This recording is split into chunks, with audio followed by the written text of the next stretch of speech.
Welcome back to Just English classes. Today I am here with 30 बेहतरीन questions के साथ। तो चलिए शुरू करेंगे क्लास को। लाइक शेयर कीजिएगा वीडियो को ज़्यादा से ज़्यादा और सभी लोगों के पास भेज दीजिएगा और सब्सक्राइब कर लीजिएगा अगर पहली बार चैनल पर विजिट कर रहे हैं। तो first question is here, the theatre were reopen in 1660। देखिए 1642 में बंद हो गए थे। हाँ, तो क्वेश्चन भी यही पूछा है जो मैं आपको बता रही हूँ। 1642 में क्लोज हो गए थे और 1660 में ये दोबारा ओपन हुए। तो यहाँ यही आंसर भी हमारा है। Who is best known as the founder of the Tatler. तो टेटलर के फाउंडर के रूप में किसे जाना जाता है? तो ये रिचर्ड स्टील है। A option is correct. Doctor Johnson's the dictionary of English language was published on. Doctor Johnson's की डिक्शनरी ऑफ इंग्लिश लैंग्वेज कब पब्लिश हुई थी? तो ऑप्शन आपके सामने है और ऑप्शन जो है हमारा B, I think very correct, 15 April 1755। चलिए, the accession of Queen Victoria took place in. तो क्वीन विक्टोरिया का शासन कब स्टार्ट हुआ था? तो 1837 में स्टार्ट हुआ था ये। B option is correct. Samuel Langhorne Clemens wrote under the pseudonym. तो किस सिडोनिम के अंडर ये लिखते थे? तो यहाँ जो बात करेंगे ये मार्क ट्वेन के सिडोनिम को यूज किया करते थे। Samuel Langhorne Clemens, Mark Twain. ठीक है। Who wrote under pseudonym. तो दो तीन सिडोनिम मिलेंगे आपको यहाँ और इस सिडोनिम एरिक ब्लेयर के सिडोनिम के अंडर कौन लिखता था? तो जो हमारे जॉर्ज ऑरवेल थे वो एरिक ब्लेयर सिडोनिम यूज किया करते थे। Solitude where are they chums. तो यहाँ पर आपको कौन सा फिगर ऑफ स्पीच देखने को मिलता है? तो यहाँ मुझे लगता है कि अपोस्ट्रोफी है, बिकॉज यहाँ एड्रेस किया जा रहा है किसी को। तो C option is very correct. Live sorrowed sit and weep. तो इसमें जो होगा पर्सोनिफिकेशन होगा, बिकॉज वीप और सिट दोनों ही एक पर्सन कर सकता है। तो यही हो जाएगा। Death lays his icy hands on kings. तो यहाँ पर भी मुझे लगता है पर्सोनिफिकेशन को ही मैं प्रीफर करूंगी। तो D option is very correct. The murmurous haunt of flies on summer eves. तो मरमरस का जहाँ पे भी अगर साउंड की बात हो जाती है, ट्विटरिंग, बजिंग, मरमरस है ना, चिरपिंग, तो ये सब चीजें जो है आती हैं हमेशा ओनोमेटोपिया में। ये हमारी साउंड को रेफर करता है। Who commented on Shakespeare's comedies? Shakespeare has no heroes, he has only heroines. तो कौन प्रीफर करता है इसको? तो जॉन रस्किन की स्टेटमेंट है, ये आप अच्छे से जानते हैं सभी। C option is correct. In which play of Shakespeare do we find these lines? There needs no ghost, my lord, come from the grave to tell in this. तो आसान सी लाइन है, आप इनको अच्छे से जानते हैं। तो ये हेमलेट में हमें मिलता है ना, हेमलेट में मिलता है हमें। C option. To which character in Shakespeare's Hamlet does the following description apply? The tedious visager who meddles his way to his doom.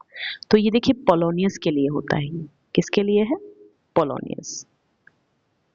लेयर्टिस का पिता, ओफिलिया एंड लेयर्टिस का पिता।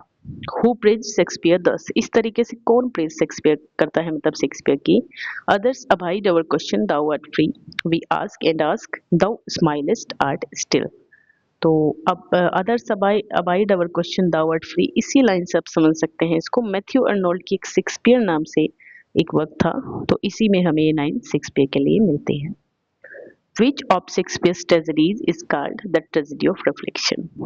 तो ट्रेजेडी ऑफ रिफ्लेक्शन की बात करें तो आप हैमलेट को करेक्ट करेंगे यहाँ। Who among the following has written Peter Bell? तो पीटर बेल ये वर्क है भाई आपके विलियम वर्ड्सवर्थ का। तो without any delay option A is right answer. Wordsworth has expressed his views on transmigration of the soul in the poem. तो देखिए soul के ट्रांसमाइग्रेशन की अगर बात हो रही है तो आपकी एक ही पोएम है, ode on the intimations of immortality. Which of these travel poems belong to William Wordsworth? किससे कौन सी पोएम है इनमें से जो विलियम वर्ड्सवर्थ से बिलोंग करती है? डिस्क्रिप्टिव स्केचेज है, sketches of the natural civil and political state, sketches of nature. तो बहुत आसान क्वेश्चन है ये तो। डिस्क्रिप्टिव एक सेकेंड, हाँ, डिस्क्रिप्टिव स्केचेज आई थी इनकी शायद 1793 के अराउंड। एक पोएम कलेक्शन था ये। Lyrical ballads appeared with 6 poems by Coleridge and तो देखिए 4 पोएम कॉलेज की थी और 19 वर्ड्सवर्थ की थी, तो ये तो आप सभी जानते हैं, कोई नई बात नहीं है। The age of Milton has 3 kind of poets. कौन कौन से पोएट हमें मिल्टन की एज में मिलते हैं? यस, तो ये भी क्वेश्चन बढ़िया है, आसान है, और इसको आप जाने तो मेटाफिजिकल, कैवेलियर और हमें प्यूरिटन मिलते हैं। तो ये ऑप्शन में देख लीजिए आप किस में है। तो ये हमें, मुझे लग रहा है कि आप मेटाफिजिकल, कैवेलियर और प्यूरिटन, बी ऑप्शन आप करेक्ट करेंगे। Who calls Milton God gifted organ voice of England? तो ये किसने कहा था? हु कॉल्स मिल्टन, मिल्टन के बारे में बात किसने कही थी? God gifted organ voice of England. तो ये तो बढ़िया क्वेश्चन है, इजी भी है, टेनिसन ने कहा था ऐसा, D option. Who says about Elizabethan period, a noble and puissant nation, rousing herself like a strong man after sleep and shaking her invisible locks?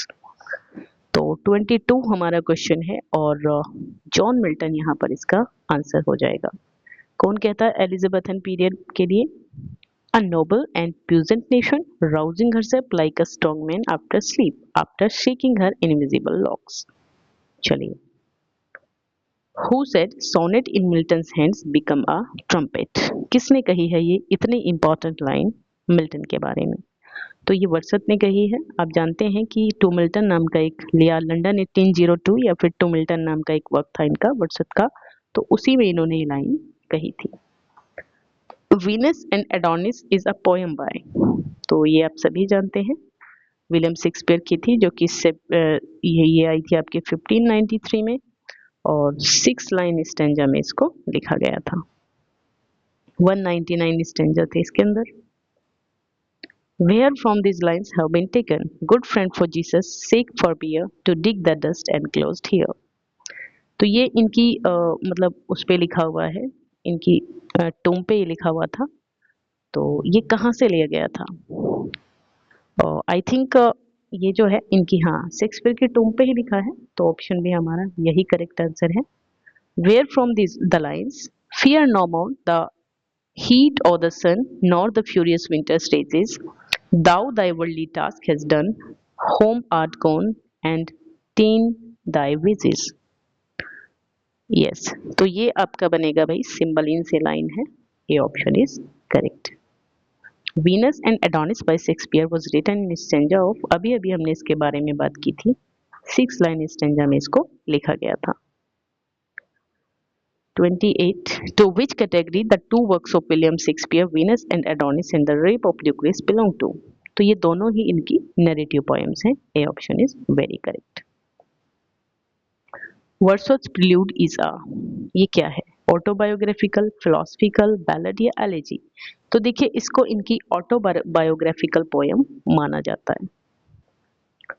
Wordsworth wrote a sonnet London 1802 on, अभी अभी इसके बारे में हमने बात की थी कि मिल्टन के बारे में, टू मिल्टन भी इसको कहा जाता है, टू मिल्टन भी इसको कहा जाता है।